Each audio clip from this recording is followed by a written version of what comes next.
This shit more than a game.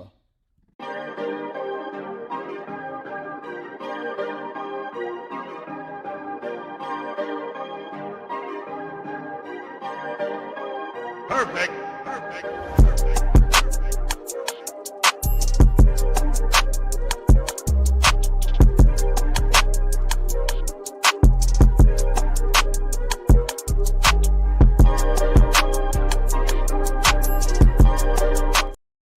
My dad always said, with great power comes great responsibility. I hope that the New Orleans Saints take heed to that, because y'all remember a fan reaction to the state of the New Orleans Saints franchise after the draft last year, and the state of the franchise and the fan reaction in 2026. Oh, it is day and night. The hype, the hoopla, the excitement, it cannot be contaged. And that's going to be fun all the way up until September. And then with great power comes great responsibility. Because at some point, the honeymoon does run out. And at some point, fans will expect those expectations of excitement and optimism to lead to results. A win-loss business as NFL is. And at some point, the fans are going to say, okay, we're past the honeymoon stage. We're past the optimism stage. We want wins. We expect wins. It's coming sooner than you think. And that's a good thing for the New Orleans Saints front office and Kellen Moore, because it shows how much of improvement that they've done already in one short season. It shows how much that they have changed the trajectory of the franchise in one short season. But at some point, the hype will turn to fans saying, where are the wins? Where are the division championships? And God, from my mouth to the football guys' ears, where is that Super Bowl championship? That is a good thing. It is going to be a fun rest of the offseason. Ladies and gentlemen, welcome to the Jono Ball Show, where this shit more than a game.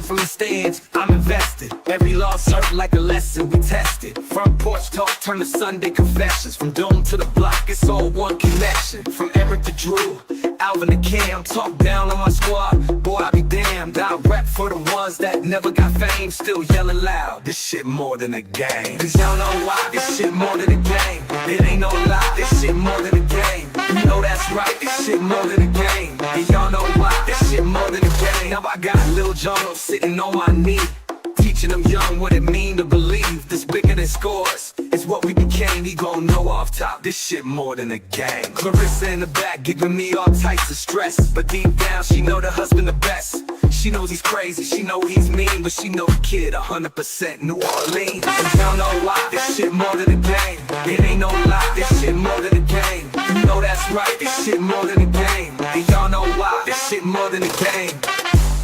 Yeah. When you see Jono scream, this shit more than a game. And when you see a Falcons fan, just call out for Jonathan. And yeah, this shit more than a game. New Orleans know this shit more than a game. Louisiana know this shit more than a game. Texas know this shit more than a game. Whole world know this shit more than a game.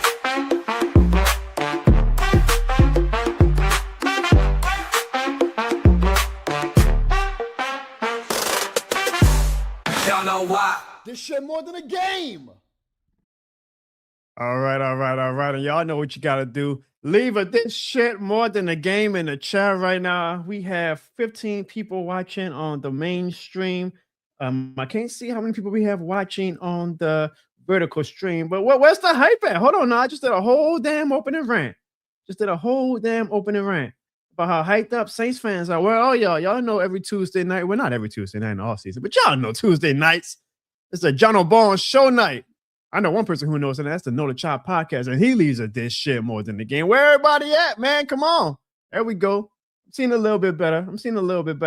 Come on, I want the excitement, y'all. We had a very good draft, right? The chat was on fire last Thursday night when I did my draft reaction show live, and it only picked up Friday and Saturday with the Saints draft picks. So where's the hype? I see my guy Justin Cash on the chat. Justin Cash, if you watch my draft reaction last week, you would have saw your name made. This shit more than a scoreboard. Like Sandra's name has made the This Shit More Than a Scoreboard the past 3 shows, and it's going to be on today as well. But as y'all see, we also have the draft tracker in the back. You see, isn't that the beauty of the Jono Bone Show? You can watch the show and say, man, who did this team take in this round? But throughout the show, you guys are going to see the 7-round draft results of the 2026 NFL draft. That is because of the support of each and every one of you guys. Like you guys help give out those great super chats, and we want to give This Shit More Than a thanks early on the show to everybody who left a super chat during my draft reaction show last week. So to the king of super chats, Bruce Saint, who I saw earlier in the chat, hopefully he can join tonight. To my girl, the Queen Sandra, and he tried telling us, He tried telling us, Ziggy, thank you guys. You stay and watch the show long enough, you will see your name on the This Shit More Than a Scoreboard. But let's get straight to the what a way to make his interest to the show. We have a $20 super chat from the king of the super chat. See, Bruce saying he likes seeing his name on the This Shit More Than the Scoreboard. Bruce saying he likes it. He said he'll wait for all 7 rounds to pass so he can see his name on the This Shit More Than the Scoreboard. Everybody, if you leave a 5, what was it? I forgot. I'm damn near done forgot my own damn rule. I believe it's $10. If you leave a $10 or higher super chat, you too can see your name along with all these great draft picks on the This Shit More Than the Scoreboard. And Bruce Saint simply says this shit more than the game. And because of that, he already broke the super chat goal we have for tonight. I said we got at least $20 in super chats, that I was going to do a bonus segment tonight. So I will do a bonus segment tonight. And y'all can thank the great Bruce Saint. But wow, here we go. Y'all are the best. Y'all really are, like, genuinely the best audience in the world. We have another super chat from the Queen. Sandra, she's put me too, Bruce Saint. She says, hold on now. Sandra says she wants that crown next to her name. Sandra says she wants that crown next to on the This Shit More Than the Thanks graphic, along with being on the scoreboard. So Sandra, Bruce Saint, I appreciate y'all. I really do, man. Y'all, this is, not the biggest show in the world, but I feel like it is one of the most loyal shows in the world, if I don't mind saying myself. And because of that loyalty that you guys have, I have an announcement about my future and what my brand is continuing to do going forward into this offseason and to the upcoming season. So stay tuned for that. But because of people like you, Bruce Saint, and it's because of people like you, Sandra, that some of these opportunities that are being bestowed upon me is not just the work of Jono Barnes, but it's because people see the loyalty and the passion and the authenticity of my audience. So I truly appreciate that, guys. You guys have got the show started off on the very, very right note, and I am so very, very grateful. I'm in a good mood. I imagine with the super chats we already got that you guys are in a good mood, because the New Orleans Saints, now it's very early. It's very early. We can't really judge a draft until after 3 to 5 years. But good Lord have mercy, do we not feel confident and do we not feel good about the 2026 New Orleans Saints draft? Now, I was doing my live draft reaction on Thursday night, and I already got a lot of my audience reaction live in living color when we took Jordyn Tyson. But I did not go live the rest of the week, and I did not do any following videos for rounds 2 through 7. So I am looking forward to doing this show tonight because, simply put, I wanted to know, what did everybody think of the overall 2026 New Orleans Saints draft? I have one word and only one word to describe the Saints draft, and that is damn. Damn. Now, damn could be many things. It could be a good damn. It could be a damn. But in this case, it is a damn. That was a good-ass draft. I am very, very excited about our draft results. And again, I know, and none of that matters until you hit the field. Absolutely. But we can only go by prospects. We can only go by potential. And boy, oh boy, does this draft look like it has the potential to be a really good draft for the New Orleans Saints. And if you can combine the 2025 New Orleans Saints draft along with the 2026 New Orleans Saints draft, man, oh man, does it not seem far-fetched to think that we can be NFC South champions as early as this season. You got Jordyn Tyson, wide receiver, with our first-round pick. Then we took Georgia defensive tackle Christian Miller. In the third round, we must have really enjoyed watching Georgia game film this past season because we took tight end Oscar Delp out of Georgia. In the fourth round, we took from Auburn guard Jeremiah Wright. Does that mean that Cesar Ruiz's hot seat is a little hot? In the fifth round, We were not done with the wide receivers. Kellen Moore said, I saw that last game when Tyler Shook was throwing to Dante Pettis and Ronnie Bell and Jono Barnes at wide receiver. Never again. He said, I'm getting more wide receivers, damn it. And we took wide receiver Bryce Lance. In the 5th round, no, we did not get Sonny Styles in the draft, but we did get his brother Lorenzo Styles in the draft. Safety out of Ohio State. In the 6th round, Kellen Moore said, I'm even feed the LSU fans. You know, LSU fans every single offseason. We never dropped LSU players. We never dropped LSU players. Kellen Moore said, I'm going to feed y'all a little bit, LSU fans. And we took wide receiver slash kickoff returner Barry and Brown in the 6th round. And finally, in the 7th round, we took cornerback TJ Hall. Now, if there was one thing to take away from that draft, besides just the excitement about how exciting the offense and defense can possibly look, that thing is speed. Kellen Moore, Mickey Loomis, Jeff Ireland, and Brandon Staley must have walked through those draft doors on Thursday night and say, we have a need for speed. Because let me give you guys a few numbers. 4.27, that is the 40 time of Lorenzo Styles. 4.49, that is the 40 time from Oscar Delp. 4.34, that is the 40 time from Bryce Lance. And 4.40 is the 40 time of Barry and Brown. Mickey Loomis said it after the draft, and he cannot be more than correct. We drafted a relay team. You know, I can't say for sure what the Saints' overall record in 2026 is going to be, but I know one thing. You line up our draft class on the track field against every other draft class, and my money is probably on the Saints winning. And I didn't even get to Jordyn Tyson, who did not officially run a 40, but if you just look at his game film, you got to imagine he's in that 4.3 to 4.5 40 time. We have some speed now on the New Orleans Saints. And that offense, Lord knows our offense could use the talent overhaul, but Lord knows our offense could use more speed, especially when we traded Rashid Shaheed. But Kellen Moore say, I got you, Saints fans. I got you, Tyler Shook. Because boy, oh boy, do we have some speed on this team now. And 3 wide receivers, y'all. That's why I don't think Sean Payton drafted 3 wide receivers in his whole 16 years as the New Orleans Saints head coach. Kellen Moore walked out this weekend with 3 brand new wide receivers on the New Orleans Saints. He is saying, I am going to give you, Tyler Shook, everything that you can possibly have to elevate your game and be successful this upcoming season. And to me, that was the overall theme of the 2026 New Orleans Saints draft, is that the Saints believe in Tyler Shook. Because this is the type of draft where you say, I believe in our starting quarterback and I want to help our starting quarterback. I was saying all offseason, I'm fine with the foundational picks. To build the house, you need a strong foundation, right? But in the NFL, that's the offensive line and defensive line. The Saints have been doing foundation-like drafts the past 8-9 years, whether it be a defensive lineman or offensive lineman in the first round.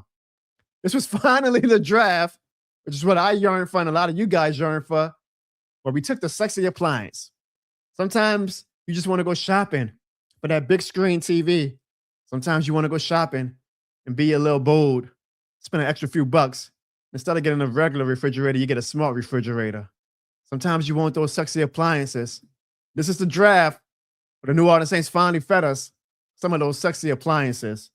And now our excitement as a fan base and our anticipation to see what this offense looks like cannot be any higher than it has been in a long, long time. The Saints absolutely believe in Tyler Shook, and this draft proved it. And then it's going to be exciting to see what Jordyn Tyson and Bryce Lance and maybe even Barry and Brown, you never know. It's going to be exciting to see what they do with the new look 2026 New Orleans Saints. You got Chris Olave at wide receiver 1. You got Jordyn Tyson at wide receiver 2. You got Travis Etienne, and we didn't draft the running back, so you want to assume still Alvin Kamara as that 1-2 running back punch. Then you got the foundation. You got Kelvin Banks from last year. You got Taliasi Fuwaka from 2 years ago. You got the this shit more than the game Mount Rushmore member Eric McCoy manning that line of scrimmage. You got David Edwards in free agency. And as of now, you got Cesar Ruiz still at guard. Can you not be excited for the Saints offense? Does it not feel like this offense, if Tyler Shook continues his level of play or even better, elevates his level of play, it's going to be a top offense in the league, one of the fastest offenses in the league, Definitely, hopefully, one of the highest scoring offenses overall in the league. Man, I am excited. And I very much, as of April 2026, am happy with the New Orleans Saints draft class. Time will tell what the draft class does, what the performances does. Will Jordyn Tyson stay healthy? Once some of these picks reaches, we can only go by the on-field results when they come. But we don't get those on-field results until September.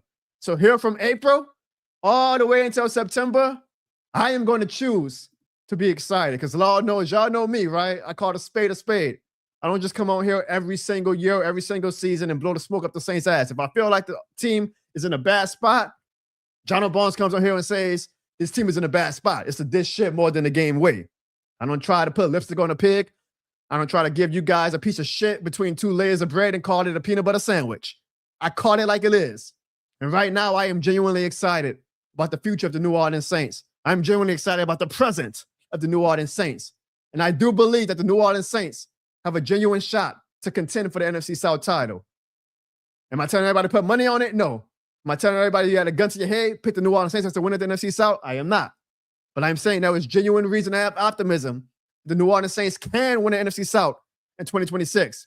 If you would have told anybody in 2025 that there was a realistic possibility that we could just even possibly win the division in 2026, we all would have laughed and say, okay, yeah, what dreamland are you living in? But the fact that that is even a possibility that we can possibly win the NFC South is a good feeling to have in the midst of our second year of rebuilding. I am very, very excited about the 2026 New Orleans Saints draft. That draft made the Saints say, we believe in Tyler Shuck. And it made Jono Barnes say that I believe in the New Orleans Saints. Now, I want to know some of you guys' opinion. How do you all feel overall about the New Orleans Saints 2026 draft? And if you want to get a little spicy, I know it's like, it's a dumb practice, but goddamn it, who cares? We're fans. This is supposed to be a fun show. Being a fan is supposed to be about being silly and being hypocritical and being wrong, being right sometimes, and just being everything that comes with fanaticism. So give me a grade, A, B, C, D, or F. How would you grade the never played it down yet, but goddamn it, we're fans, so we don't give a damn 2026 New Orleans Saints draft? Let me see y'all grades in the comments, and while y'all leave y'all grades, let me get to some of the earlier comments while I was ranting and rambling about the 2026 New Orleans. You see, Bruce Sanders already ahead of time. He gave a draft grade without me even asking him. He said he gives the draft class a solid B+. My girl Dana, haven't seen her in a while. What up, Dana? She gives the draft class an epic draft. She says simply epic. Y'all was already giving drafts grades already. Jeez, I ain't even asked y'all. Y'all just started giving draft grades. That's because y'all did shit more than the game certified. We got that this shit more than the game synergy. Jerry, y'all know Jerry. Jerry was giving it A+ every draft, but Jerry, I feel like this is more legitimate. Jerry gives the draft an A+. My guy Justin Cash, he gives the Saints draft an A+. So it seems like for sure that the fans feel very, very confident. I see my wifey Clarissa in the building. Y'all show some love to Clarissa holding it down with Lil Jono right now while Daddy gets in front of a microphone, ranting and rambling about the New Orleans Saints while she does the more important things like actually taking care of Lil Jono and making sure he has a good night of sleep. My guy, the Know the Chop podcast, he says, I believe this draft is going to live up to last year's draft class. We are cooking fire emojis. Let me tell you something. If the 2026 Saints draft lives up to the same results that the 2025 draft class lived up to, build Kellen Moore statue like that. I mean, again, like that. We came out the 2025 draft possibly with the two biggest or most important positions that you can have in the NFL, and that is a franchise left tackle and a franchise quarterback. If that stays true, and then in the 2026 NFL draft class, we came out with a star tight end, a star wide receiver, a star defensive tackle to hopefully clog up them lanes and make teams and I feel like they can run all on us anymore. Man, oh man, first off, book y'all tickets for the playoffs in January. And also build Kellen Moore's stature that he was able to expedite this rebuild, which a lot of people thought was going to take up to 3 to 4 years in just 2 seasons. Time will tell. Time will absolutely tell. Bruce Bain also says, other than the Tyson pick being risky, as it is, every other pick I am good with. Miller is my absolute favorite. Bruce Bain, can you elaborate more on why you like the Christian Miller pick so much? Because, if anybody's new to the Jono Barnes channel, I never pretend to be an analyst, even though I have an announcement in a few minutes. But I definitely never pretend to be an analyst. I embrace but I am simply a fan. So I am not going to sit here and lie and act like I know about every single one of these draft prospects. I did what I did after every Saints draft. I learned more about them now that they are wearing black and gold. So I saw a lot of things from Christian Miller, from Oscar Delp, who I'm really excited about Oscar Delp, especially because one of the first tweets I saw was from NFL writer Doug Farrar, and he said that Oscar Delp has the potential to be the next George Kittle. Shower me with that. Shower me with that. If he's even having what George Kittle was, shower me with that. But my draft analyst goes no further than watching the YouTube highlights and, looking at the positives, right? Because they all wearing black and gold now. So I'm looking at the positives of a Christian Miller and an Oscar Delp, a Jeremiah Wright, a Bryce Lance, and Lorenzo Styles, right? But I think someone like Bruce Saint, who is what I call my resident analyst here on the Jono Barnes Show, knows a lot more than me. So I would love to know, Bruce Saint, why are you in love with the Christian Miller pick? Let's get to some more of y'all comments. I see my guy Cav is in the building. What up, Cav? And Cav says, I've been listening to Public Enemy. Some people love the kids, bro. I think he's talking to somebody else because I don't necessarily know what he was talking about with that with me. And y'all know when the Saints are making noise. Y'all know when there's a buzz in the building. When Pro P and the Falcons fans have to come and show their face. Y'all know why? It's not trash talk. It's not boldness. It's not being brazen. No, they're scared. Y'all know the Falcons fans left this weekend saying, God damn, man, the Saints were supposed to be bad for like another 2 or 3 years. Now we got to worry about the New Orleans Saints in 2026. This was supposed to be the Atlanta Falcons window to win division championships and playoff games while the New Orleans Saints were trying to rebuild. And now the Saints are going to be a force to be reckoned with. They're scared, y'all. Behind all that trash talking bravado y'all see in the chat tonight from the Falcons fans, I promise you guys, they are scared. The Falcons fans are scared. Don't let that bravado fool you. They are scared. My wife says, LOL, sucks the appliances. Well, honey, we got the smart refrigerator already in the kitchen, so you already know. Hubby loves him some smart appliances that are a little sexy. Sexy like you, honey. Pro P says a sexy microwave. I don't know if they make smart microwaves. I think they're like, it's in the early stages, the better stages of a smart microwave. But if there's any audience for like useless smart appliances like a smart microwave or a smart washer and dryer, it's this idiot right here. Let's get to some more of the comments. The Noted Chop podcast says, mine is Cesar Ruiz. I still want him off this team. Now, look, I'm not as hard on Cesar Ruiz as a lot of you guys are. I do think that Jeremiah Wright pick could be kind of like a signal like, hey, we got somebody in waiting if you don't live up to your expectations. So I do think that this is going to be a big year for Cesar Ruiz because we seem to have every other position on the offensive line solidified, right? We pray for good health for everybody, including my guy McCoy, Banks, Fuaga, and now David Edwards. If there's one question mark, it's going to be Cesar Ruiz. So this is a very much arguably a make-or-break year for him. He has to prove his worth, prove that he belongs in that same confidence level that us fans have with Eric McCoy and the Kelvin Banks. Cesar Ruiz needs to prove that this year. It's going to be very interesting to see. I've seen a lot of quotes from him this offseason saying that he wants to challenge and that he's motivated. I hope that he lives up to that challenge. Let's get to some more of y'all comments. My guy Slim South, he gives the draft an A. Now, Pro P, I'm a little surprised because you're on here talking all that shit, but you say a B+. Now, unless I missed one of your earlier comments and you're just trying to trash talk, set us up for a punchline, I can genuinely respect that you gave us a B+. And because you gave us a B+, I'm going to be a bit honest on my NFC South draft analysts for the other NFC South teams in a little bit. Sonia gives the draft a B. Jerry says, I don't give a damn if Pro P leaves a B+. I am giving their draft an F. And what up to my guy, Moses May, who follows me on Twitter, a guy who gives some great Saints analysts on social media. Me and him had a funny back and forth this past week. And speaking of the NFC South draft, one of our Saints beat reporters kind of showed some love to the Bucs draft and saying that was a draft that the Saints fans wish they had, the Bucs draft. And Moses was not having it. And Moses said, he had a great line. He was like, there y'all go again. I was looking at what the neighbors got. Y'all ain't worrying about what we got in our house. Y'all got to look at what the neighbors got. And I couldn't help it. I was like, yeah, but Moses, man, sometimes the neighbors got some good-ass furniture, some good flowers in the front yard that you're like, damn, that would look good in my house too. So I'm just saying. But my guy Moses May said, I wonder if there was a chance that they don't sign Olave to an extension this season, and then depending on how well Tyson plays, do they let Chris Olave explore free agency? I don't live in any type of delusion where I think that we are not going to sign Chris Olave, Moses, and I don't think we've heard any buzz from either side coming out saying that they will fall apart in talks, anything like that. Heck, Chris Olave, well, I mean, I'm sure he was there for all the sessions so far, but y'all see the offseason workouts are going on right now on Airline Drive, and today the Saints highlighted Chris Olave being there. So it seems like, I feel like if they were not in a good spot with contract negotiations, Olave would not be there. The fact that Olave is there, but he does not have a long-term contract extension signed yet, makes me feel really good that they believe that both sides are going to get it done. So I definitely think that we are going to sign Olave.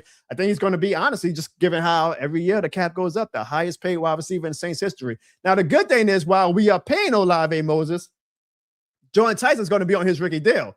So, you get your last, bit of squeeze out the juice with Chris Olave in his prime. And we pray that he stays healthy, because obviously that's a question on him and Jordyn Tyson too, technically. But while we're paying Chris Olave, we have Jordyn Tyson on his rookie deal. And if Jordyn Tyson lives up to the hype and the excitement that we as Saints fans believe he can possibly be as an NFL player, by the time it's time to pay Jordyn Tyson, you've already paid Chris Olave. And, just given how the NFL works, you're not going to pay Chris Olave a second contract extension. That's a lot of money going into his mid-30s. So, the timelines might be working out that this is like, possibly we look back on one day and say that was a textbook rebuild that the New Orleans Saints did. Time will tell, but I'm very confident, Moses, about Chris Olave signing an extension this offseason. Jaden gives the draft an A+. Dana gives the draft an A-. No, the chop again says that he is with Russini. He gives the draft a solid B+. Cav says underrated C+. And Jerry actually graced all the NFC South teams. He gives the Panthers a C, the Bucs a D, the Falcons an F. Oh, man, the chat is popping tonight. I appreciate y'all, man. I appreciate y'all. I see my guy Blake watching on Facebook. I appreciate all the Facebook viewers, man, because all those don't get a lot of Facebook viewers. He gives it an A. We got a lot of people on Facebook tonight. That's what's up. What's up? He said, what up, Trey? Trey says, I am excited for the season. Y'all see that, y'all? The Jono Barnes offseason is growing. So the audience is growing, excuse me. So I want to say, to the diehards, the Day Ones, the Brute Saints, the Know the Chop podcast, Sandra and Sonia, Hurricane Mikey's and Jerry's, and all of y'all. Just know that as the show grows, man, y'all going to have to make a little bit more room, hopefully on that couch, to welcome all Saints fans to the Jono Barnes Show. And not all just Saints fans, NFL fans. Why not? This is not just a Saints show, as we said early, every show of the Jono Barnes Show. But I know you guys are going to be welcoming and excited to have possibly a brand new audience join the Jono Barnes Show. But one thing is for sure, based off of these comments and grades, you guys, I appreciate that, Know the Chop podcast, are very, very excited about the draft. Now, look, I like Bruce Saints coming, because Bruce Saints, that's why he called himself Bruce Saints. He's Brute. He's not going to just be, acting like it's all sunshine and rainbows and we're all in the circle together saying kumbaya on Airline Drive. He says there are some legitimate concerns, and one is that Tyson has an injury history. He had his last 3 seasons in college ended with injury for Jordyn Tyson, which is why he was not the number 1 wide receiver selected. That's why Cornell Tate jumped him. Now, based off of the analysis that I've read, everybody said that clear cut, if you go just by the potential, Jordyn Tyson is the best wide receiver in the 2026 NFL draft. But the NFL is not about potential. The NFL is about results. If you go by the college results, Cornell Tate was healthy. Jordyn Tyson wasn't always healthy. So that's why maybe a team like the Titans at pick number 4 felt more confident going with Cornell Tate than they did Jordyn Tyson. Even though Jordyn Tyson has a higher ceiling, the Titans are basically saying we're banking on Cornell Tate being healthier, thus a better player / better career, however you want to word it, than a Jordyn Tyson. That is going to be a very big thing about Jordyn Tyson going forward. And Lord knows we as Saints fans have PTSD in general when it comes to injuries, Saints and Pelicans fans. But I will say this, one underrated aspect about this draft pick, Bruce saying that I don't think is getting enough attention, is not somebody who's even lined up on the field. But I'm talking about sports performance director Tad Roth. And let me make sure I get his goddamn name right, because I don't want to be botching his name while I'm live on the show. Saints sports performance. I want to get this man his proper due, because y'all may not realize last year. All right, Tad Rat. Now, y'all may not remember last year because, it wasn't the greatest season of all time. Now, it was one of the greatest Decembers in Saints history. We went undefeated, but it was definitely a season that ultimately will be looked upon as a bridge to hopefully us being contenders going forward. But do y'all remember those injury reports every week? You probably don't, right? Because we weren't good, so we wasn't as locked in on the season as we were, during the Drew Brees era. Those injury reports were pretty short. I'm old enough to remember when the injury report would come out Wednesday and Thursday of who did not practice and whatnot, and that shit was longer than a CVS receipt. This shit was more like a gas station receipt. Ted Rat, he did the damn thing when it comes to injury prevention. And a lot of the injuries that we did have are some of those things just unpreventable. Like when you're playing contact sports and you're playing football, yeah, you're gonna, bang knees on somebody or things like that. Things that, no, the greatest doctor in the world cannot prevent that. But you know what we had less of? Hamstring injuries, soft tissue injuries. That is because of Tad Rat. And I genuinely believe that the reason that, or one of the main reasons why the Saints were confident enough to take Jordyn Tyson, along with just them feeling like this guy, if he was just a ceiling and we're willing to take a gamble on, can be a top wide receiver in the NFL, is that they said, we got Tad Rat now. And we believe that he's going to get him and all of our players to continue to be on that injury trajectory of being good. So I think that's a very underrated move by the New Orleans Saints last year by bringing in Tad Rat. And I'm more confident in our injury prevention now than I was a few years ago. And I think Tad Rat is going to play a big part. Knock on wood, I'm obviously drinking from, the glass half full cup and not the glass half empty cup. Shout out to the This Shit More Than the Game cup from Mama Barnes. But I feel very confident about our injury prevention as a staff and the team and the franchise going forward. And Bruce A makes another good point. He says Tyson has also alluded to the fact that he's hiring himself. So along with the Saints staff, he's hiring multiple people on his own to perfect his strength and conditioning. I like that. I love hearing that, especially as a Pelicans fan. And we saw how Zion didn't take his strength and conditioning serious up until year 7, year 8. So that Tyson is already in his rookie season saying, I'm going to get a hold of, trying to make sure my body's in the best shape possible so that I can have a long career and I could be on that field with my boys on Sunday. That's a good thing to hear. That's an absolutely good thing to hear. Now, I see some of the Falcons fans in the comments. I see the talented Mr. Ripley. I see Pro P. We haven't seen some of the other Falcons fans in a long time now. What's the buzz at, Falcons fans? I remember last offseason, y'all was on every show talking about we coming, because the media was all on y'all ass. Have y'all had some realization that y'all are the Atlanta Falcons and that the Falcons going Falcon? But either way, because Pro P left a B+, and again, I hope I didn't miss one of his earlier comments and he was just trying to set me up for a punchline or something. That if he genuinely believed that the Saints had a B+ draft, I want to talk about the NFC South draft for a little bit. I'm going to be honest, y'all. The NFC South had a good draft day. And if you actually look at the NFL draft grades, you see they gave the Bucs and the Carolina Panthers an A-. They gave the Saints a B+. They gave the Atlanta Falcons a B-. But I'm going to be honest with you guys, and I want y'all to let me know in the comments. Like, say, move our draft picks to the side. If we walked out of draft weekend with either the Bucs draft, the Carolina Panthers draft, or the Atlanta Falcons draft, would y'all not be excited? I'm willing to bet that y'all would be. We would be excited about Chris Brazil out of Tennessee. We at the Falcons draft, we would be excited about the Carrier Branch out of Georgia, and damn sure of Harold Perkins out of LSU. Also, by the way, y'all, it's funny. This is why I love fandom. All the Saints fans, the LSU fans were like, "Come on, man, let's get Harold Perkins. He's gonna in the NFL. He's gonna live up to his potential in the NFL." And then he went to the Falcons, and everybody like, he's gonna be a bust. You gotta love NFL fanaticism. And if we had the Tampa Bay Buccaneers draft, and we walked out with Rueben Bain and Keontae Scott and Josiah Trotter, we would be like, "Oh man, watch out! Brandon Staley has some pieces." All I have to say, I am a fair man. I call a spade a spade. I genuinely do think the NFC South had a good draft day. Now, it's early in the, it's not even early in the season. It's the offseason, right? Odds are, because this is just how the NFL draft works, one of these teams is going to end up saying, man, that 2026 draft sucked.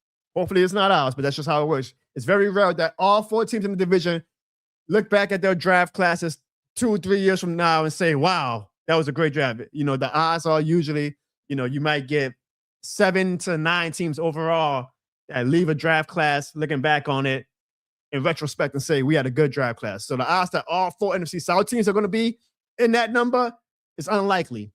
But as of April 28, 2026, I do genuinely believe that all NFC South teams had a good draft. And I believe, and I've been saying this, y'all, since January, even when the NFC South jokes were ad nauseum from the national media and opposing fans. NFC South sucks and all that. I say, you know what? Yeah, the NFC South was funny, was a punchline in 2025. But I see pieces of all NFC South teams to believe that the NFC South in 2026 is going to be a better division than a lot of people think of. The Falcons have a good team. I hate to say it. They have good pieces around. They just don't have that quarterback position figured out. And I still don't think they do with Michael Penix and Tua Tagovailoa, but they got pieces around them. I'm not denying that whatsoever. So maybe they get one of those lucky seasons where an average quarterback plays above what we expect of him, and they have a good season. The Buccaneers have been winning the division for the past 5 seasons. I know nobody noticed because it's the Buccaneers, right? It's like if a tree falls in the forest, nobody's there to hear it. Doesn't make a sound. Well, if the Buccaneers dominate the division for 5 years, but nobody gives a shit, do they? Does it make an impact? Probably not, but they have been a top NFC South team the past 5 years, and they have always shown a knack for being able to find talent in the draft. They have a talented team as is still. They arguably have the best quarterback in the draft as far as just proven, excuse me, on the draft of the NFC South teams. As far as just proven commodities, Baker Mayfield is the best NFC South quarterback. Now, we believe that maybe Tyler Shuck might jump him. Panthers fans believe that Bryce Young took that leap and is going to jump Baker Mayfield this year. We'll see. But as of right now, if you were just being unbiased, you would say Baker Mayfield is the best quarterback in NFC South. We all know that the quarterback is the most important position in the NFL, period. Then the Carolina Panthers, the NFC South champions. I mean, they won it at 8-9, and their fans are getting a little too much dip on their chip to say that they weren't even over 500 to win the division. But either way, that's fandom. That's how it works. I get it. All NFC South teams are optimistic April 28, 2026. All NFC South teams and their fan bases are going to go into the season saying that we can win a division. And all NFC South teams will be valid in that thought. I am very excited about the NFC South in 2026. I'm excited to see which team takes the bull by the horns and says that we are the top team. I am praying, I am hoping, from a content standpoint and from a fanaticism standpoint, that it's the New Orleans Saints. But I am not going to kick my feet back. I see how flexible I am. I am not going to kick my feet back. I'm not as old as young as I used to be. I shouldn't be doing that anymore. But I'm not going to kick my feet back and say, we're going to run through the NFC South. It's going to be easy. NFC South was garbage in 2025. The New Orleans Saints are on the way. No, I'm going to talk a little trash. Don't get me wrong. I'm going to talk my trash. One thing Jono Bone's going to do is talking shit. But I do believe the NFC South is going to be a competitive division in 2026. And I'm looking forward to seeing the Tyler Shuck and Kellen Moore can rise up, no pun intended, to the challenge. Let me get to some more of y'all comments. How do y'all feel about the future of the 2026 NFC South? Pro P says, I'm happy y'all hyped so we can get some good Jono rants this year. Yeah, y'all didn't get that many rants last year because I just kind of knew that it wasn't going to be a good year. But now that you saw my opening, well, hopefully you watched my opening rant, Pro P, but if you didn't, that's why you always have the replay button. I say with great power comes great responsibility. Like right now, we're in a honeymoon stage as Saints fans, right? Like, it's exciting, it's optimism and all that. But eventually, with that comes expectations. With that comes, hey, okay, where's the results at? Where's the wins at? We're not excited to be going 6 and 7 wins every. You see, we want to get them wins. So, I hope the Saints are enjoying it right now. I'm sure they're going to be a splurge in ticket sales and merchandise and all that good stuff that the people in airline love to care about when it comes to profits. But at some point, I'm not even arguing with you, Pro P. At some point, that hype, that optimism has to turn into wins. So we'll see. Pro P also says, y'all swear Tyler Shuck is a top 10 QB. LOL, Penix is better. No, I don't think anybody's saying Tyler Shuck is a top 10 quarterback, but I will say I do believe that Tyler Shuck is better than Michael Penix. Yes, I do. Tyler Shuck in 8 or 9 games show more than Michael Penix has already shown in his whole career. It might be a cold, hard reality for you to swallow, Pro P, but drink up because that's the truth. That's the truth. Let me get to some more of y'all comments. Kevin, he's talking to the Falcons fans. I have never gone on the Falcons broadcast to say anything. The Falcons ineptness speaks for itself. Now, Kevin, I do want to say this, though. I appreciate the Falcons fans joining. I hope one day there's a time where the Panthers and the Bucs fans can join and we could just turn this to one NFC South roundtable because we are Southern hospitality here in New Orleans and Louisiana. We welcome them all. And it's going to be so sweet when we actually are on top of the division again. We can have all the little brothers come in talking about how great the New Orleans Saints is. Brute Saint says the Bucs draft class is heavily, in all caps, reliant on Rueben Bain, who I like coming out of the draft, right? So, one of the things about fanaticism I always say is, it's a shame that certain players that I like ahead of time, I got to eventually pray for their downfall because they're my division foes. But I like Rueben Bain coming out of the draft. The Saints would have drafted Rueben Bain. I would have been very excited.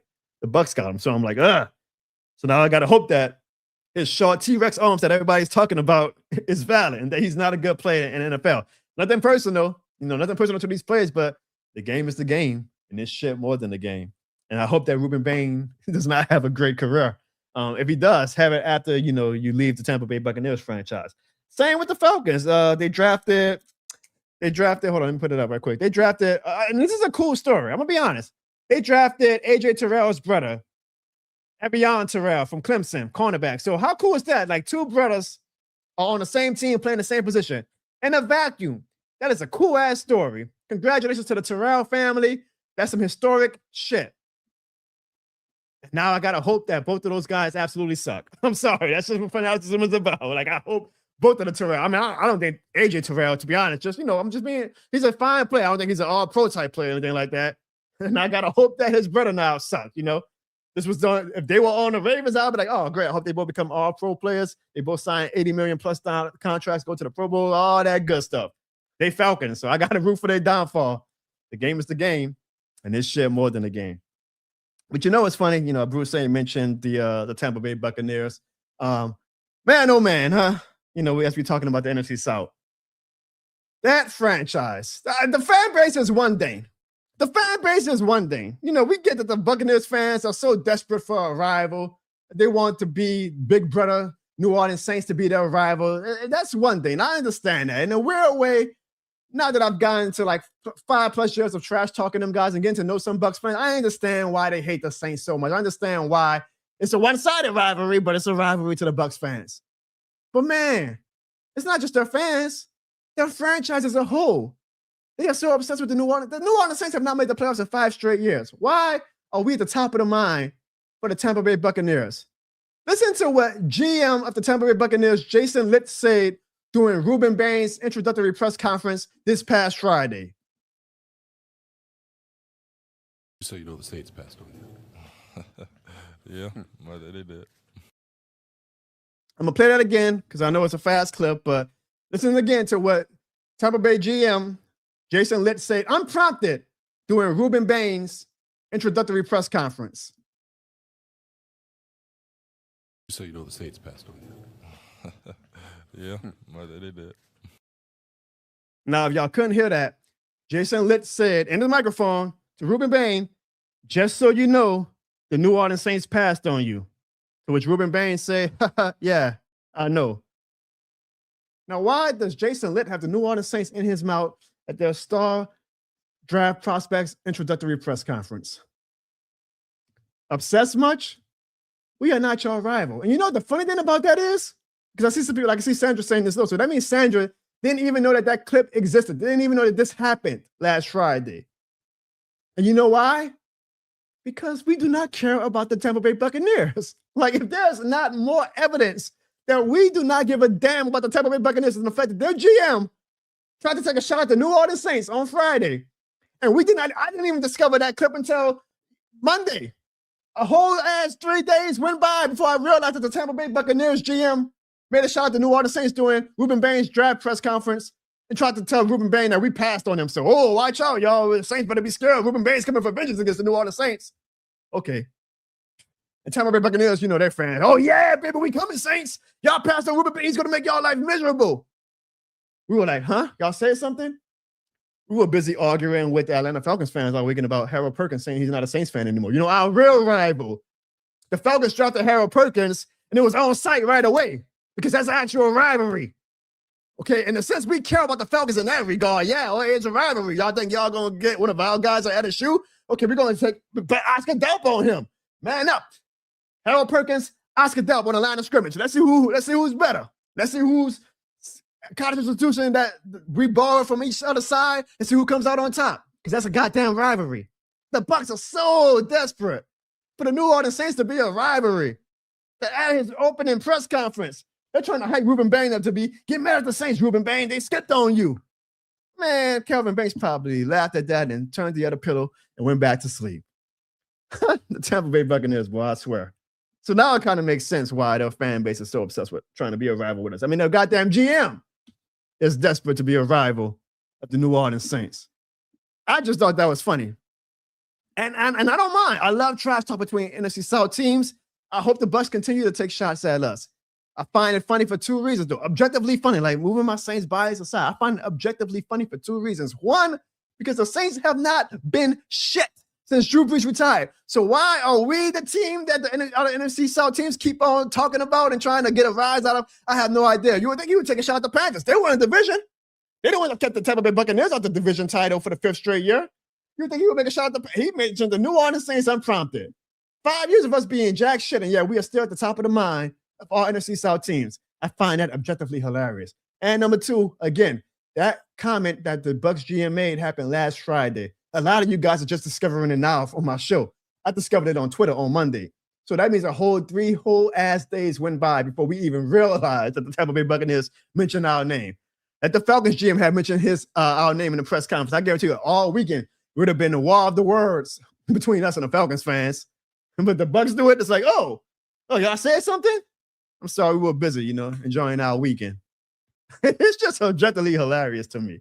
Those guys want to be, y'all think that skit that I did that continues to get Buccaneers fans so pissed off. I mean, if y'all go on my Twitter mentions right now, they are, let me show y'all right quick. Like the Buccaneers, it's almost like, being a puppeteer now, like dance, puppets, dance. Like I always get them pissed off. Y'all see the numbers, huh? 76 retweets, 42 comments. It's not just Saints fans saying Jonathan is shit more than the game. It's a lot of them. It's a lot of Bucs fans saying, Jono, you are rent free, Jono. Rent free. You guys always talk about the Bucs. I'm like, well, your GM mentioned my team first, which gives me the right to comment back. But okay, yeah. I simply put this rent free. Y'all see this meme? Everybody's laughing at the Bucs fan, and they're like, yeah, rent free. Yeah, rent free, Bucs fans. Rent free.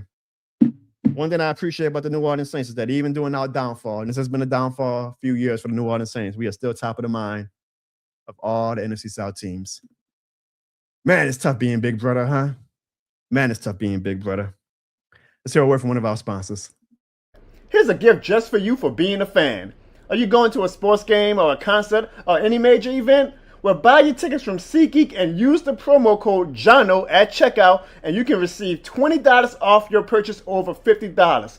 That's $20 off your purchase. What are you waiting for? You know this shit more than a game, man. And because of the great Brute Saint and Sandra for leaving $20 super chats, we're going to do a bonus segment, y'all, because this is actually another big part of the draft weekend that he's technically not a part of the Saints 2026 draft class, but he played a big role in the Saints 2026 draft class. The New Orleans Saints this past weekend traded for Raiders defensive end Tyree Wilson. In order to get Tyree Wilson, we traded our 5th round pick for him, and in exchange, we got Tyree Wilson and a Raiders 7th round pick. Now, if you're a diehard fan, you know that the tea leaves all weekend was saying that we were actually going for Kevin Thibodeau of the New York Giants. And unfortunately, apparently, the Saints and the Giants just could not come to a agreement on the price point. I saw a report today that said the Giants wanted as much as a 2nd round pick for Kevin Thibodeau. And even were willing to give a 3rd rounder, and the Saints were like, no, I mean, Kevin Thibodeau is good, and we would love to have him on our D-line, but we'll give y'all a 4th rounder. The guy's coming off an injury, and a guy is needing a contract extension. We ain't giving up a 2nd round pick for a guy with both of those red flags over him. The Giants stood firm. The Saints say, okay, we'll go to our backup plan. That backup plan was Tyree Wilson, who was a former number 7 overall pick in the 2023 draft. He had 3 sacks in 2023. He had 4.5 sacks in 2024, and he had 4 sacks in 2025. He is currently on a contract year where Mickey Newman said that we are not going to re-sign him to an extension right away. He basically said the quiet part out loud. This is a prove-it year now for Tyree Wilson. We are giving him a chance to come on our team and prove that he can live up to being the number 7 overall pick in 2023. And if he does, it's a great problem for us to have. Now, look, I'm going to just be honest with you guys. Well, one, I'm cheering for Tyree Wilson to hopefully sometimes players need a new start. And when they get to a new start, a new team, that's the thing that they need for their careers to take off. I'm absolutely hoping for that. But I'm also going to be honest, y'all, because, again, Jono Barnes doesn't just come on here and, sell y'all BS. I mean, I don't see that moving the needle at all. I just don't. A few Saints fans kind of got annoyed or frustrated with me because when the move happened, I tweeted, you know that a player is a bust when he is referred to as a former 1st round pick. And that's what they were referring to Tyree Wilson when we traded him. Saints trade for former 1st round pick, Tyree Wilson. Whenever you hear the headline or see the headline, team trades for former 1st round pick, that usually means, y'all, that player has been a bust. I hate to throw that word out. Maybe that's too strong of a word, but has been a disappointment, whatever you want to say, has not lived up to his draft positioning. And that's just a cold, hard truth. Now, some fans came back. What about Chase Young? What about Chase Young? Okay, first off, that's two completely different things. And second of all, let's not let our fanaticism blind us too much. Chase Young, even though he might have been seen as a disappointment in his career before coming to the Saints, was still a former Pro Bowl player and was still a former Defensive Rookie of the Year. So when we traded for Chase Young, it wasn't Saints trade for former first-round pick Chase Young. It was Saints trade for former Defensive Pro Bowler and Defensive Rookie of the Year Chase Young. Big difference. Big difference. I'm not trying to knock Tyree Wilson. I'm not trying to act like he ain't going to be shit with the New Orleans Saints. I'm praying he's wearing black and gold. I'm hoping. But at the same time, it is not a move that moves me. It does not move me. If he works out, great. You know, hell, Mickey Loomis, you're the GM of the year for finding this talent and being able to give them a second win in their career. But let's be honest. I mean, no Saints fan was thinking about Tyree Wilson before we traded for him. But I love it. I love how fanaticism works because everybody on Twitter, as soon as we made that trade, Chase Young was the first thing everybody was saying, hey, if we wait for Chase Young, it's going to wait for Tyree Wilson. He might have a, nobody gave a damn about Tyree Wilson before we traded for him. Now Saints fans were saying, oh, he might be a star under Brandon Staley and all that. You got to love fanaticism. I love it. I love it. Like, as long as you as a fan can kind of see through your bullshit and see through the hypocrisy a little bit, then it's fun. It's funny. I'm not knocking any Saints fan who's like, oh, Tyree Wilson, he's going to be a star now with the New Orleans Saints. No. I even said, if you go on the Reddit, which I did, they were talking about Tyree Wilson the way we talk about Peyton Turner or Marcus Davenport. All right. So that shows you like how much good faith he had with that fan base and how his career has been going. Right. And when Marcus Davenport went to a new team and when Peyton Turner went to the Dallas Cowboys, we weren't on here saying, oh, that might be the start that Marcus Davenport or Peyton Turner need to turn their career around. No. But when it happens to us, when we get a recipient of a player who's been a disappointment as a first-round draft pick, it's, oh, no, the Saints, we're going to turn it around. I love it.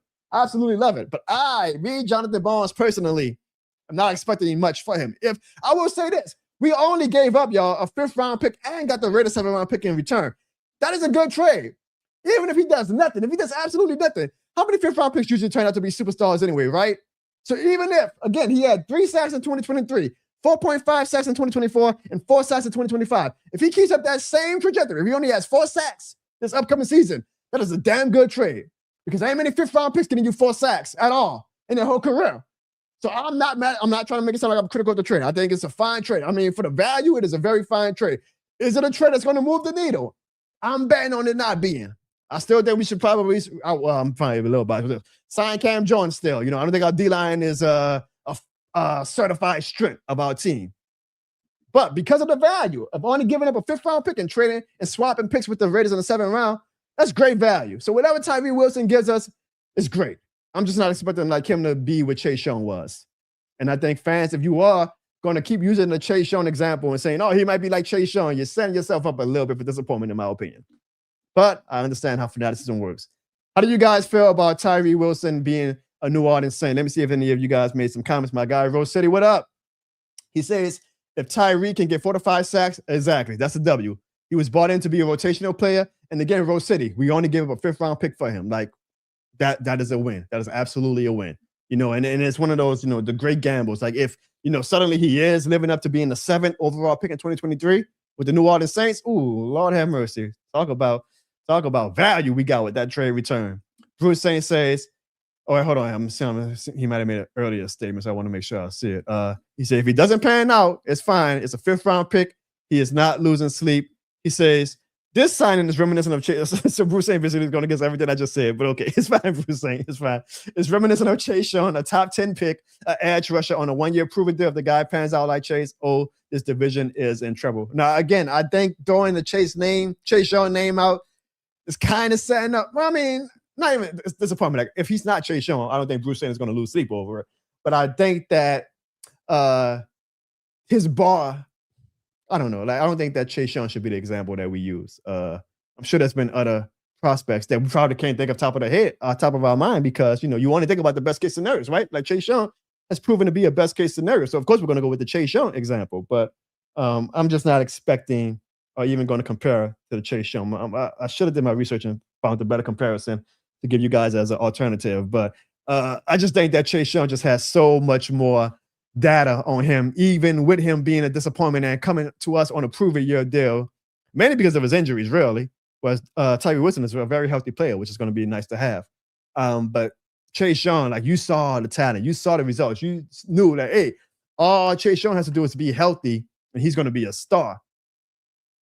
Tyree Wilson has been healthy. He's just not been a star. And I'm not expecting him to suddenly become a star unless Brandon Staley makes him into one. And if Brandon Staley does, y'all count y'all days, because Brandon Staley probably ain't going to be our defensive coordinator for long, because some team is going to hire him to be the defensive head coach, excuse me. Bruce Arians also says, I do understand that Wilson hasn't been as successful as Chase, but the situation is very similar. I can subscribe to that. It's just not something that I'm going to make a comparison to. Pro P says Marcus Davenport, which is fine. Like, okay, Marcus Davenport, we gave up 2 first-round picks for. Tyree Wilson, we gave up a 5th-round pick for. So sure, yeah, let him be a Marcus Davenport. And honestly, y'all, Marcus Davenport wasn't like the worst player. Like, Marcus Davenport was a productive player. He just couldn't stay healthy. I mean, he just didn't have that, it's tough, man. It's tough. I did a podcast appearance today with my girl, Really Flawed Podcast. I'll give y'all a link to that when it comes out. And I was like, I was talking about our wide receiver corps. And I was like, I'm not trying to diss the Ronnie Bells, the Kevin Austins, and the Dante Pettis, because technically, to make it to the NFL, you got to be in the top 3% of best football players in the world. So to make it to the top 3% of best football players in the world is a damn good thing. But the NFL is so tough that to really shine in the NFL, to have a spot solidified for years to come, you got to be in that top 2%. So Marcus Davenport and the Tyree Wilsons, they made the top 3%, which is a testament to themselves. Congratulations to them. But you got to be in that top 2, top 1% if you want to be a star in the NFL. You want to have multi-years in the NFL, and you want to get them contract extensions. Davenport, and so far Tyree Wilson have not proven that. But when you only give up a 5th-round pick for Tyree Wilson, it's a lot easier to swaddle than when you give up 2 first-round picks for Marcus Davenport. That's just how I feel when it's shit more than a game. And Pro P also says, who is planning out? Now, that's a good point. I'm going to be honest. That's probably our biggest glaring weakness so far for the New Orleans Saints in 2026. Who is going to play cornerback? Is Kool-Aid McKinstry going to be that number 1 cornerback that we hope he can be? He didn't really show me that he was the number 1 cornerback last year, but that was his first year as a number 1 cornerback. We'll see if he makes a leap in year 2. But I do think that, if there's any positional group that we look at and say, that might be our downfall if we come short in the playoffs or if we just come short this season, I think our cornerback and secondary is not necessarily the strongest in the NFL and of all the positional groups on our team. But we'll see. We'll see. I hope that, this is hunger to the Kool-Aid McKinstry's and the Quincy Roddies that they say, hold on, y'all think the cornerback position is the weak link? We'll show y'all. We'll show y'all. But all that to say, man, the Saints came out like bandits this weekend. I am very happy with the draft. I'm not going to say very happy, but I'm very fine with trading for Tyree Wilson. I don't think that it shows up our defensive line too much. I think that it opens the door or leaves the door open for Cam Jordyn to sign. We'll see. I mean, we'll see what goes on with that because I feel like it was go time now. The draft is over. Now it's time to finalize. Is Cam Jordyn / Alvin Kamara going to be New Orleans Saints in 2026 or not? But I'm very happy with the return that we got this past weekend. And I am very excited for the 2026 New Orleans Saints season. And I was so excited that this was my reaction when we drafted Jordyn Tyson in the first round. Oh, he's crying. How sweet. Wait, are you crying? What's wrong with you? No, I'm not crying, man. It's that smoke in the house. You left the gumbo on too long tonight, man. You gotta fix that. Baby, we got Jordyn Tyson. Jordyn Tyson. Do you realize that man's name is Jordyn and Tyson combined in a singular name? You cannot not be great when your name is Jordyn and Tyson. Oh, you didn't know who he was before tonight. Man, it's not, everybody knew who Jordyn Tyson was. Stop playing with me. That man is, look, they thought it was over last year. They thought it was over last year when Tyler Shook was joined to wide receivers from the New Orleans Sanitation Department. Oh my goodness! Now you got Jordyn Tyson and Chris Olave, Travis Etienne, Elvin Kamara ain't going nowhere, man. But Tyler, Nathan Shook at quarterback is over. We went in the NFC South, and you know what? We might win the Super Bowl. We might win the Super Bowl. You this year with realize you Jordyn do Tyson. this every year? No, I don't do this every year. What you talking about? You got to do like Marcus Davenport or Peyton Turner or somebody. Yeah. And but that was different. Jordyn Tyson is different. His name is Jordyn Tyson. Oh, we going to the Super Bowl. The Falcons, the Bucs, and the Panthers, they messed up. We gave them a chance to catch up in 2025. In 2026, we are taking no prisoners. You said What's you your were credit going card there? I got to go break out Super Bowl tickets. What's No, your credit card? Come on, man. I got to go for break daycare. We have to Daycare, pay okay, for man. Little Johnny will be all right, man. We can do this shit more than a game. Oh, my God. Not this again. Oh, yeah, this again, honey. Absolutely. Hey, man, shout out to my wife, y'all. I'm going to give it a little behind the scenes with that one. I mean, she was like 95% close to like laying down to go to bed for the night. And I just kind of came in the room and say, hey, I need you right quick for a quick skit. And to her testament, never complains, never says, come on, really? Like she stopped from going to the bed. And she took I always say quick, and then it ends up being like 10 or 15 minutes because we do a few takes and whatnot, even though those are documentaries and not skits, but she never complains. She is the real MVP, because those videos don't really work without, me being able to play off the annoyed wife to the fanatical husband. And no matter what time of the day, she's always there. As long as she's up to help me out with that. So shout out to her, man, because that video ended up doing some pretty good numbers on all platforms. And, that video would not exist if she would have been like, nah, I mean, dude, I'm already, in my robe, ready to bed. We'll do the video later or whatever. She's the real MVP of the channel, y'all. I keep telling y'all that. And as Sandra says, she is the supreme first lady. And, hopefully y'all appreciate it too, because, we try to do those videos, but she does it to, just help her husband follow his dreams. But, I do it to try to entertain you guys and give you guys a laugh no matter what type of season we're having. And, doesn't work out without that W wife stem. So you're right. So shout out to Clarissa for that. It's good to have a good wife. It is good to have a good wife. If only Mike Vrabel felt the same way. Because if you guys are true to the Jono Bone Show and not new to the Jono Bone Show, y'all remember we did a segment a few weeks ago where the first batch of photos, and notice I say the first batch of photos came out with Mike Vrabel and the Athletic NFL reporter, NFL insider Dianna Russini, where they were at a private resort and they were holding hands, interlocked, hugging each other, hanging out at the jacuzzi. And I was like, come on, y'all. Sometimes common sense ain't so common. If anybody doesn't think that these photos are what they actually are, then you're being purposely obtuse.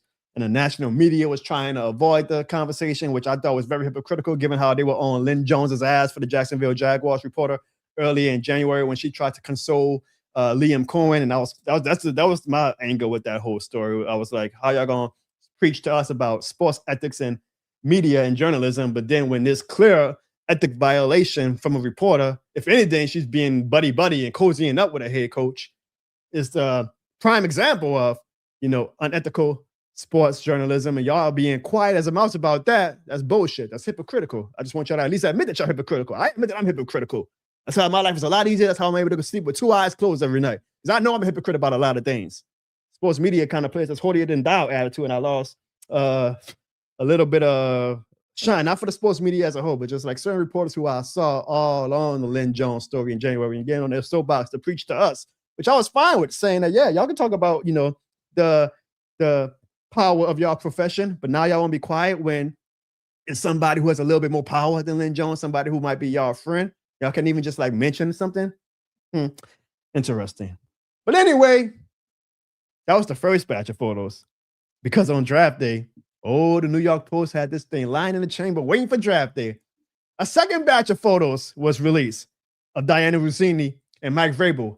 For anybody who was being purposely obtuse about, that could mean anything, who doesn't go to a vacation with someone who's not their wife and interlock fingers? We don't know what the real story is. Okay. Do these photos give y'all any idea now? Can we stop being stupid and beating around the bush or trying to avoid the elephant in the room? This was actually, y'all, 6 years ago. Somebody apparently was holding on to these photos for 6 years now and sent it to the New York Post, who released it on draft day last week, of Mike Vrabel and Dianna Russini not just being cozy and interlocking fingers at a bar, forward on making out. So now we can stop acting purposely obtuse. Now the national media has to address the story, which they did. And Mike Vrabel released like a midnight statement on Tuesday night. That's usually, that's a thing that's saying. I went to school for communications and I worked in PR for about 10 plus years now. If you want a press release or a story to go die, you send it out at nighttime or you send it out on a Friday afternoon, because everybody's off doing their weekend duties or everybody's asleep. So the Patriots sent out like this statement of, declaration at 10 p.m. on Tuesday saying, Mike Vrabel was going to focus more on his family and go to therapy on day 3 of the draft. So he was not, which is funny, so you're going to therapy on day 3 of the draft. So I guess, you want to put a focus on family. So your focus on your family was not day 1 and day 2 of the draft. So day 3, which was a Saturday. I didn't know therapy sessions were open on Saturday. That's when you want to put a focus on family? Okay. They put that statement out at like 12 a.m. on a Tuesday night. And I remember I tweeted, which wound up getting picked up Because look, y'all know Jono Bones. That boy be making some news now. That boy Jono Bones be making some news. I made one of the websites and I put, because y'all see I'm a night owl. Y'all see I tweeted that at 11:57 p.m. By the way, the New York Post is going to release pictures of Vrabel and Russini kissing while the draft is on. Right? Well, I was close. They released it before the draft, but I knew something was up. I said they are putting out this statement, the New England Patriots, on a midnight of a Tuesday night, saying Mike Vrabel will not be at the draft on day 3. My PR system started tingling. I was like, something's coming out. Something is coming out. They ain't gonna just put this out on a random midnight thing for hoping everybody to kind of bypass. Something is coming out. What came out was the fact that it was confirmed to everybody who had a goddamn logical brain that Mike Vrabel and Dianna Russini were cheating on their spouses. If anything, I mean, at this point, because this was the second batch. There was a third batch of photos that came out that had Vrabel and Dianna in Biloxi, Mississippi. Now, you got to be trying to cheat hard when you go in Biloxi, Mississippi to get some private time. But they was in Biloxi, Mississippi at a casino. So I'm like, well, either Mike Vrabel and Dianna Russini are just real sloppy with their cheating or they're in an open relationship. Because, come on now. But wow, what a shock. Both of them were, they're cheating with each other. Since then, Dianna Russini has deactivated her Twitter because another thing that's going to make her just have a hard time with fans ever forgiving her is that how cocky she was with her responses to the first time where her and Mike Vrabel put out statements saying, this is laughable. How dare you guys say that anything of these pictures? You guys are being stupid. And then Dianna put out a second statement when she resigned from The Athletic because she couldn't provide proof to them that she was with her girlfriends that she said she was with. When they questioned her about it, she put out the statement that, boy, women do this a lot. And I'm not afraid to say it. I'm sorry to all the women in my audience, but women are very conniving. And women, as much as they deserve all of the things I do think that women deserve, the most beautiful creatures in the world, they also are conniving. Like, we are living in times where, feminism and, sexism, equality, and all those things are desired, and women absolutely deserve it. But you'll be hard-pressed to not be a fool to think that women use that to their advantage when they get caught fucking up. And she ain't the first woman to do it, and she ain't gonna be the last. But Dianna got caught fucking up, and what did she do? She went down that feminism well. Oh man, the double standards and how men are viewed in this reporting world versus how women are viewed. And you guys are just using this story to try to attack my integrity, and shame on you guys. Knowing damn well she been cheating with Mike Vrabel for 6 years. And she want to play the feminism card? Give me a goddamn break, boy. Give me a goddamn break. And I'm not going to put too much out there, but this story also took a bit of a personal touch to me too, because now I'm kind of cheering for Mike Vrabel's downfall. I just heard some stuff about him that, I ain't going to put it out there. That makes me go, so you're going to teach about accountability and being a Patriot man and all that. You doing this bullshit? Hell out of here with that. So the ironic thing was I was cheering for the Patriots in the Super Bowl. Now I'm praying on their downfall.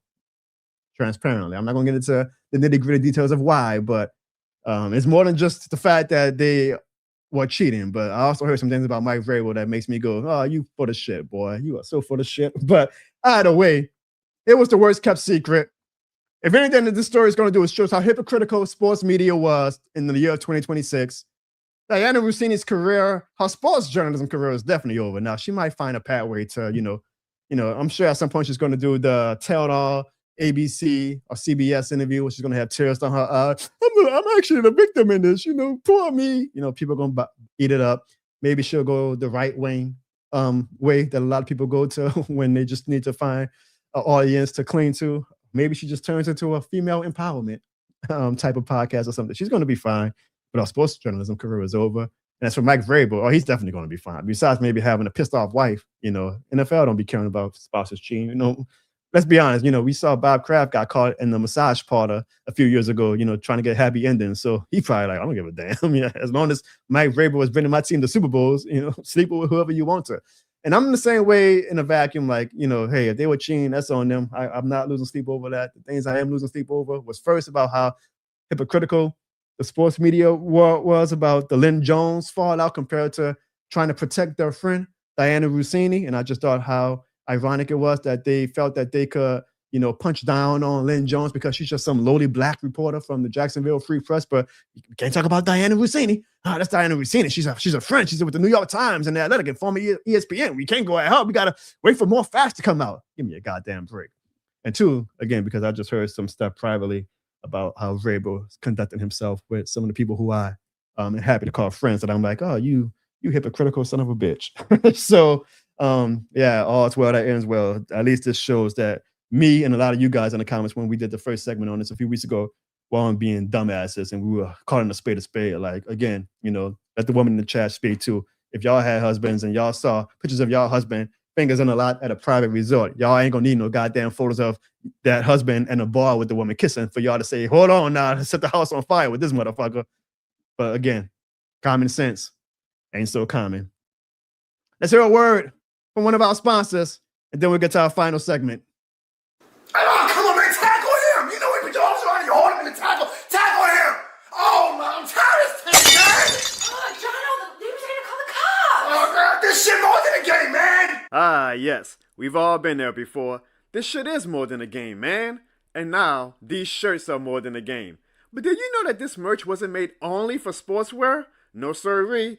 This shit more than a game is a lifestyle brand. You can wear the shirts for anything, such as going shopping, working out, This shit more than a game. doing chores, setting the mood. Oh, yeah, that's that thing I like. Changing a tire.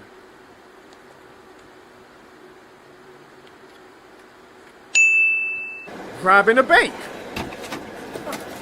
Go, go, go, go, go! Jumping a Falcons fan.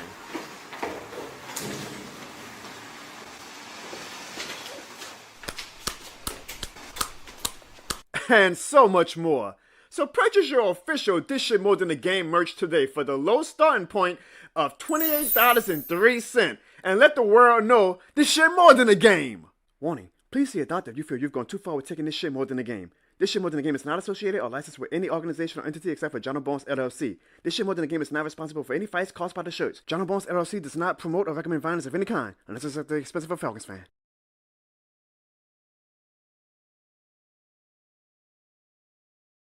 Alex, I appreciate that you love the commercial. You know what else you will love even more? The actual This Shit More Than a Game shirt. So y'all see that QR code right there, right? Scan that code right now and it will take you to the website and you too can get a This Shit More Than a Game shirt, y'all, for the low price of $28.03. Look at all the editions of the This Shit More Than a Game shirt we have. I know you guys are hyped. I've been seeing y'all in the chat all tonight talking about how exciting the 2026 season is going to be.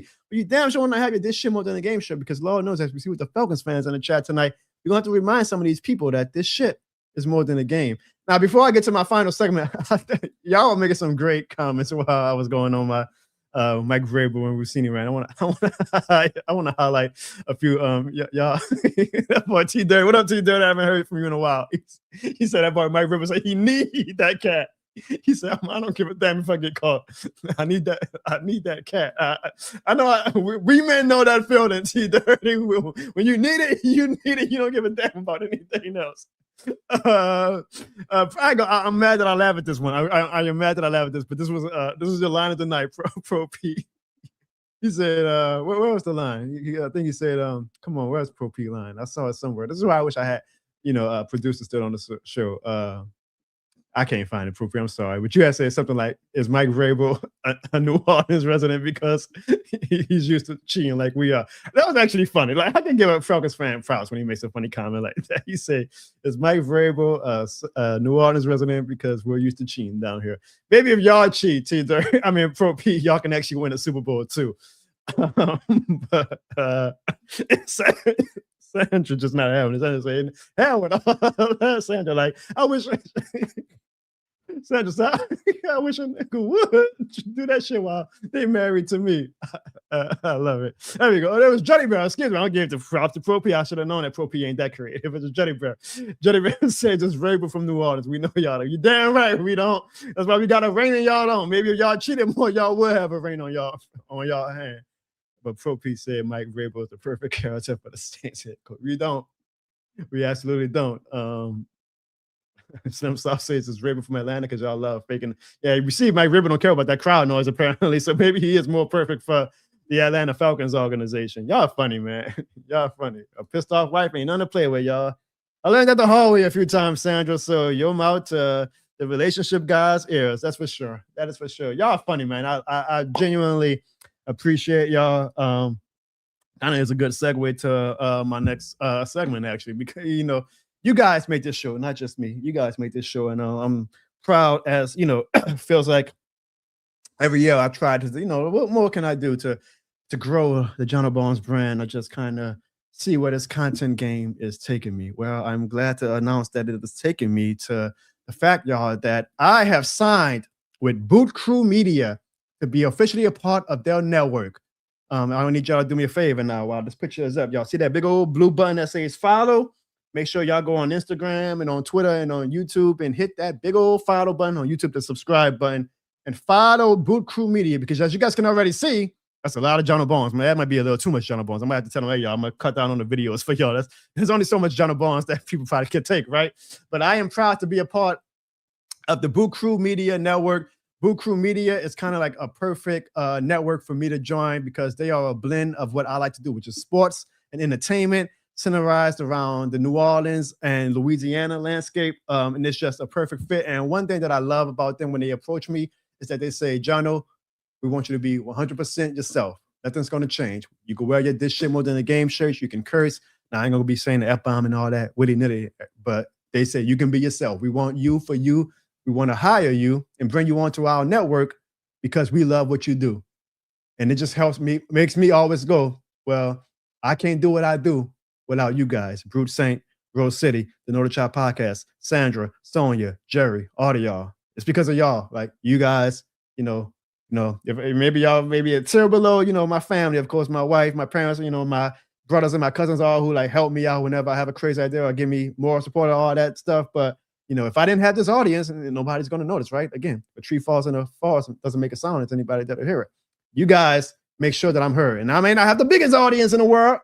I got 56 people watching on YouTube right now, which is great. I love that, but for a brand, they might be like, that's not really that impressive. By the way, y'all, all those people watching and on the 34 likes, man, let's get them likes up, y'all. Let's get them likes up. Can y'all do me one favor? Fans, hit the subscribe button in 3 seconds to make this Falcons fan sad.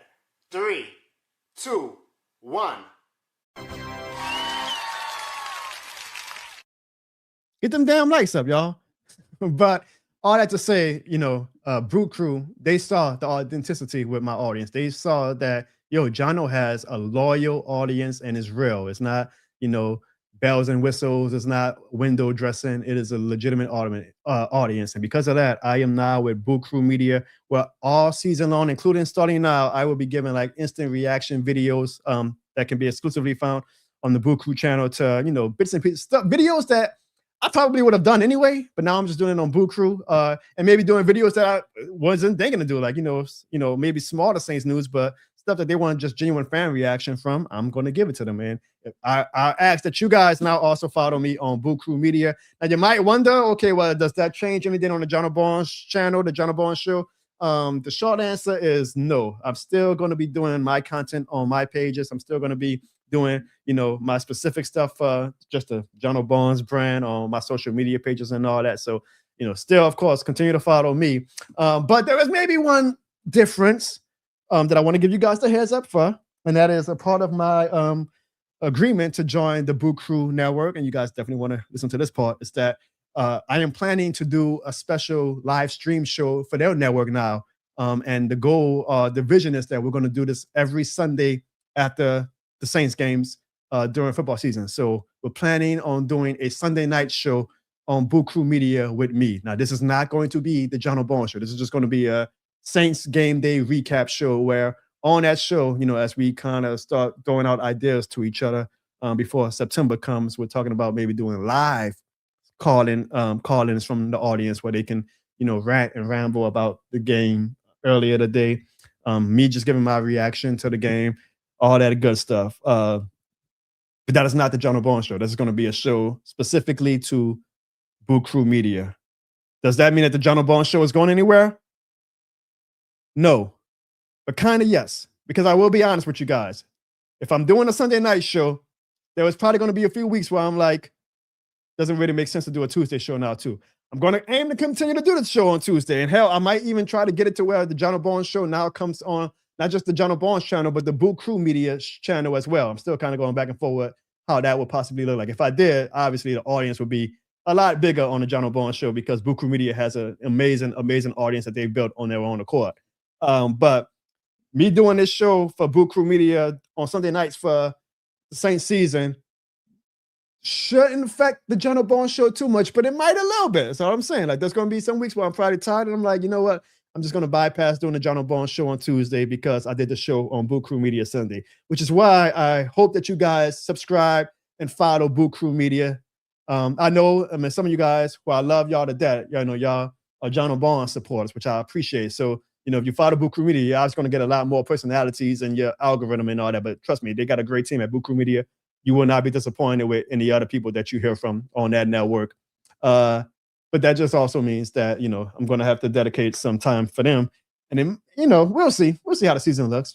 I'm not planning to not do the Jono Bone show this season, but it just might look a little different and it may not be as frequent because my priority will be to try to help Boot Crew Media because, let's be honest, they're paying me now, to help the Sunday night Saints show, which I hope that you guys, I don't know how y'all schedules are, but I know Sunday nights, we're all usually still ranting and roaring from the day's games at the NFL slate of games.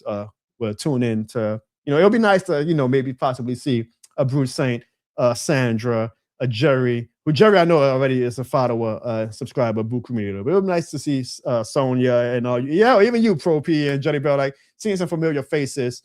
It's kind of like going to a new school, right? You're the same person, but you're going to a new school, so it's like, oh, this is different. Things are a little different. Audiences classmates are a little different. But if you can have like maybe 3 or 4 people who was in your last class kind of follow you to that new school, it makes you a little bit more comfortable. So it's exciting news, though, guys. And it, again, would not be possible without the loyalty and the engagement that you guys have. So again, shout out to Boot Crew Media. I am proud to be a part of their network. I'm already giving them some video reactions now that you can find exclusively on their channel. We're going to have a fun Sunday night Saints show this upcoming season, and we'll see what the Jono Bone show looks like this upcoming season. But I promise you guys, because I like the Jono Bone show just because I can kind of, there's no rhyme or reason to it. I put a lot of time and effort into the show. Please believe that. I do not play with y'all time. So I am up on Sunday nights and Monday nights and Tuesdays trying to put the graphics and all together just to give you guys a show that is worthy of y'all dedicating y'all Tuesday nights to me for. But I also enjoyed that I have nobody to answer to on the Jono Bone show. I can speak freely, all that good stuff, and I don't want to lose that either. Again, Boot Crew Media say I can still be the same Jono Bones on their network, which I will be, but I'm probably gonna pull it back a little bit. Like I don't want to be dropping F-bombs and stuff like that on established fan media networks. So all that to say, it's exciting news. Make sure y'all follow Boot Crew Media. Hopefully it's just the start of just, y'all seeing, I see people in the comments saying, oh, he was on Fox 8.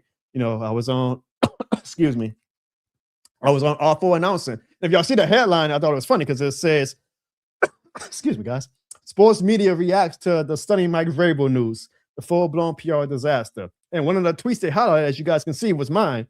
And I'm like, man, but I'm not sports media. Like, there was like, they had like 6 or 7 tweets that they highlighted in this news article, and it was all from legitimate sports media. And then there was me. And y'all know what I always say, I'm just a fan. I'm not sports media. Then I asked my mom and dad this weekend, and Clarissa, I was like, well, how long can I keep saying I'm just a fan, right? Because, now I'm with Boot Crew Media, right? But I consider myself still a fan. I do not consider myself in the media landscape. I know I'm on Fox 8 a lot now. I know that I've had the pleasure of being with Ross Jackson and the Locked On Saints Network, and I know that the way my trajectory seems to be going, oh, Jono, you look like you're definitely going to be a part of the media soon. If I am, I would say it's this. It's going to be like, I envision it, not traditional media, but a new wave of media in 2026 where fans like me and content creators, if you will, can usher in a new era of media that doesn't require sports journalism degrees and things like that. Now, ironically, I have a communications degree. Like I went to college for media. So, technically I am traditional in that sense, but I'm definitely not traditional in the sense of how I present myself to how reporters or journalists present themselves. But clearly people are starting to view me as media if I'm on national publications being lumped in with sports media. So I take pride in that, but I still feel like I am a fan. I am a voice of the fans. Sorry to the fans. And I am proud that you guys have made me just even get to this level where I'm at. And it also doesn't help that, all that just about being in the media. And then look at that. Look who was on ESPN's Instagram last week, y'all. Again, I keep saying I'm not media, and then people see me on ESPN. People see me on Fox Sports. They see me with Ross Jackson on Locked On Saints. And it's like, well, how long you going to keep saying that you're not media, Jono? Clearly, you got the media's attention. And I love it. I love it. But I love it because I'm 100% transparently myself. I'm not pretending to be anything I'm not. I take the good with the bad. I put my taste out there. Some people think they are great. Some people think they are stupid. I got a lot of followers and a lot of people who block me on social media. But you can't escape it. What did I always tell y'all? I may not be everybody's cup of tea, but eventually you got to drink up. But there I was, y'all, on ESPN, Instagram, and social media pages of my picture that I posted of me doing a mock draft on the small refrigerator. And Nick Underhill owes me, by the way, because that's some damn good publicity. I got his website by, using his website to get that punchline off of me doing a mock draft on my small refrigerator. That's what I was talking about when I told my wife's sexy appliances, by the way. That sexy appliance got me on ESPN. And it's funny, though, because look at that. Like, you on ESPN. Imagine you on ESPN. You see LeBron James and Kevin Durant at the bottom left. You see Steph Curry. You see LeBron in the middle. You're like, wait a minute, hold on. Is that Jono Barnes? Is that Jono Barnes with LeBron James and Steph Curry and Kevin Durant? What a world we live in, huh, y'all? What a world we live in. It's awesome. And I truly feel like the sky's the limit. But one of the first steps of reaching that limit is me being on Boot Crew Media. And I am excited to do the things that we're going to do and the content that we're going to deliver to all of the Saints fans and Pelicans fans, LSU fans, Tulane fans, New Orleans residents, Louisiana residents. We're going to have a good time on Boot Crew Media and still have a good time here on the Jono Bones Show. So I end this show just saying, simply put, y'all, thank you. Because all of these opportunities, when y'all see me on Fox Sports, when y'all see me on ESPN, when y'all see me now on Boot Crew Media, when y'all see me on all these platforms, when y'all see all4announcing.com lumping me in with the sports media. I know I feel like I've done this, rant, I guess, to y'all multiple times, but it feels like unlikely that I have to keep saying this out loud because that shows me that if I'm saying this like maybe every 3 or 4 months, that means that I did something else that I accomplished in my crazy content career trajectory. But all of this is possible because of you guys. So I appreciate you guys. I'm not going to start naming names because I'm going to forget people. I'm not going to even try to keep up with the comments, but y'all know I do look back on each episode when I'm done and I read the comments and I always have a smile on my face. Even if I don't highlight your comments while I'm live on air, I'll make sure I read every single comment when I watch the replay. And I thank you guys. I hope you follow me on Boot Crew Media, but of course, continue to follow and subscribe to the Jono Bones channel because we are not going anywhere and we're still going to have a lot of fun on this channel and do some damn good things and piss off the Atlanta Falcons fans, So thank you guys. And then a funny thing though, it's crazy that, this guy that did this video is on ESPN.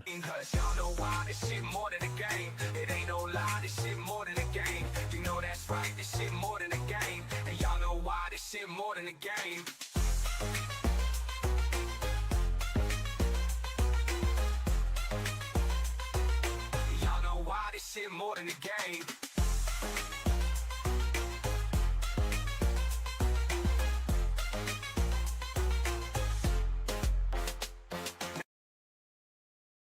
Now think about that, y'all. A guy who makes videos like that on ESPN and now on Boot Crew Media is being considered sports media by national publications. Let this be a lesson to all of you guys. Always be 100% authentically yourself. Always be 100% authentically yourself. My dad used to always tell me, you can go to sleep with both eyes closed when you are full of yourself and when you have to keep one eye open, pretending to be somebody that you're not. I am glad to be 100% authentically myself. I am glad to have a 100% authentic audience like you guys. And y'all know why? Because this shit more than a game.